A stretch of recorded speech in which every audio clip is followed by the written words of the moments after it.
50 potret cerita kehidupan yang membuka hati. Cerita ke-16. Demi apakah Anda berani mati?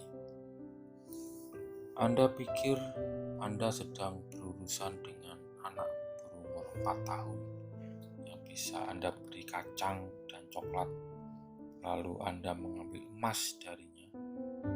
Itulah komentar Presiden Iran, Mahmud Ahmadinejad, Rabu 17 Mei 2006, ketika Uni Eropa menawarkan insentif kepada Iran agar negara ini mau melepaskan program pengayaan uraniumnya. Di antara insentif dalam paket tersebut adalah reaktor air ringan, Light Water Reactor atau LWR. Mencermati pernyataan pemimpin Iran di atas, orang dapat meraba apa sebenarnya yang ada di benak Presiden Iran. Dari pernyataan tersebut, ia dikatakan bahwa bagi Iran, LWR hanyalah kacang dan coklat. Lalu apa yang ia anggap emas? Secara umum, emas bagi Iran adalah penguasaan teknologi nuklir itu sendiri. Iran sudah tegas mengumumkan bahwa pihaknya memilih emas daripada kacang dan coklat. Kalau Iran tidak mau menukarkan emas dengan kacang dan coklat, bagaimana dengan Anda? Dengan apakah Anda mau menukarkan hidup Anda? Atau dengan kata lain, demi apakah Anda berani mati? Pertanyaan ini kedengarannya sangat menakutkan. Tetapi kalau ditilik dari kejadian-kejadian di negara kita, banyak orang yang mau menukarkan hidupnya dengan hal-hal yang sepele. Misalnya, seorang berkelahi sampai mati hanya gara-gara berebut lahan parkir. Seorang divonis mati karena mendalangi pembunuhan terhadap mantan mertuanya sebagai aksi balas dendam. Pada dasarnya, akar dari kedua persoalan itu adalah uang. Cerita berikut ini akan menolong Anda menjawab pertanyaan, demi apakah Anda berani mati? Pada zaman dahulu, hiduplah dua orang jenderal perang besar, Cyrus dan Cagular. Cyrus adalah raja Persia yang terkenal, sedangkan Cagular adalah kepala suku yang terus-menerus melakukan perlawanan terhadap serbuan pasukan Cyrus.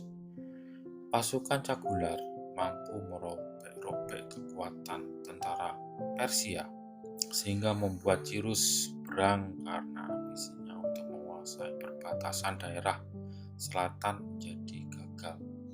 Akhirnya, Cyrus mengumpulkan seluruh kekuatan pasukannya, mengepung daerah kekuasaan Cagular dan berhasil menangkap Cagular beserta keluarganya. Mereka lalu dibawa ke ibu kota kerajaan Persia untuk diadili dan dijatuhi hukuman.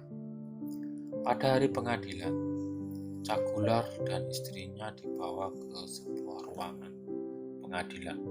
Kepala suku itu berdiri menghadap singgasana tempat Cyrus duduk dengan perkasanya. Cyrus tampak terkesan dengan Cagular. Ia tentu telah mendengar banyak tentang kegigihan Cagular. Apa yang akan kau lakukan bila aku menyelamatkan hidupmu? Tanya sang raja. Yang mulia, jawab Cagular, bila yang mulia menyelamatkan hidup hamba akan kembali pulang dan tunduk pada yang mulia seumur hidup hamba. Apa yang akan kau lakukan bila aku menyelamatkan hidup istrimu? Tanya Cyrus lagi. Yang mulia, bila yang mulia menyelamatkan hidup istri hamba bersedia mati untuk yang mulia, jawab Cagular. Cyrus amat terkesan dengan jawaban Cagular. Lalu ia membebaskan Cagular dan istrinya. Bahkan ia mengangkat Cagular menjadi gubernur yang memerintah di provinsi bagian selatan. Saat perjalanan pulang, Cagular dengan penuh antusias bertanya kepada istrinya, "Istriku, tidakkah kau lihat pintu gerbang kerajaan tadi? Tidakkah kau lihat koridor ruang pengadilan tadi? Tidakkah kau lihat kursi singgasana tadi? Itu semuanya terbuat dari emas murni." Istri Cagular terkejut mendengar pertanyaan suaminya, tetapi ia mengatakan, "Aku benar-benar tidak memperhatikan semua itu." "Oh, begitu?" tanya Cagular terheran-heran. "Lalu, apa yang kau lihat tadi?" Istri Cagular menatap mata suaminya dalam-dalam, lalu ia berkata, "Aku hanya melihat wajah seorang pria yang mengatakan bahwa ia bersedia mati demi hidupku." Setelah menyimak cerita tersebut, apakah Anda sudah menemukan jawaban atas pertanyaan yang menjadi judul tulisan ini? Demi apakah Anda berani mati? Demi kekasih Anda, negara, kebebasan, cinta, atau keyakinan, pikiran? Demi apa Anda bersedia untuk mati? Dan Anda pun akan menemukan demi apa Anda hidup. Hiduplah demi sesuatu yang membuat Anda bersedia untuk berkorban, bahkan mati pun rela. Maka hidup Anda akan menjadi berani. Sebelum Anda menentukan demi apa Anda hidup, marilah kita melihat kembali siapa diri kita sebenarnya. Bukankah kita sebetulnya harus menerima hukuman mati karena kita adalah manusia berdosa?